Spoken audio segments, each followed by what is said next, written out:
Welcome back to our channel TMT logics. Fourth sem political science Indian గవర్నమెంట్కి సంబంధించిన top most important questions చూద్దాం.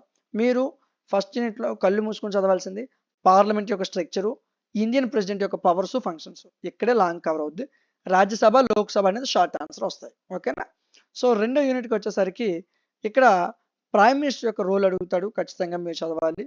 అదేవిధంగా మీరు ఇందులో బాగా చదవాల్సింది ఫైనాన్స్ కమిటీస్ గురించి అడుగుతాడు, అదేవిధంగా పార్లమెంటరీ సీట్ కమిటీస్ గురించి. ఈ మూడు చదవాలండి. యూనిట్ 3లో గవర్నర్ యొక్క ఫంక్షన్స్ పవర్స్ చదవాలి.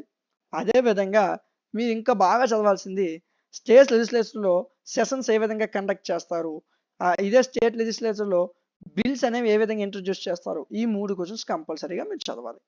యూనిట్ 4లో సో చీఫ్ మినిస్టర్ యొక్క మెయిన్ ఫంక్షన్స్ ఏంటి, అదేవిధంగా స్టేట్ బిజినెస్ అడ్వైజరీ కమిటీ గురించి చదవాలి. ఆ తర్వాత మీరు చీఫ్ మినిస్టర్ యొక్క అపాయింట్మెంట్ ప్రాసెస్ ఎలా ఉంటుందని చదవాలి. ఓకే.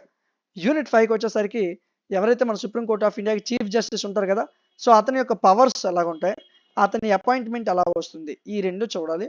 ఆ తర్వాత ఈ జ్యుడిషియరీ యొక్క ఇంపార్టెంట్ ఫంక్షన్స్, ఈ మూడిట్లోనే మీకు లాంగ్ కవర్ అయిపోద్ది. లాంగ్ షార్ట్స్ కవర్ అయిపోతాయి, మీరు ఎక్కువ చదవాల్సిన అవసరం లేదు. ఓకేనా? సో మినిమం ఈ క్వశ్చన్స్ చదివితే ఈజీగా పాస్ అయిపోవచ్చు. మీకు ఏ డౌట్ ఉన్నా కామెంట్ సెక్షన్లో చెప్పండి. ఈ వీడియో మీకు నచ్చితే లైక్ చేయండి. ఇలాంటి మరిన్ని వీడియోస్ మిస్ అవ్వకుండా ఉండడం కోసం మన ఛానల్ని సబ్స్క్రైబ్ చేసుకోండి. Thank you.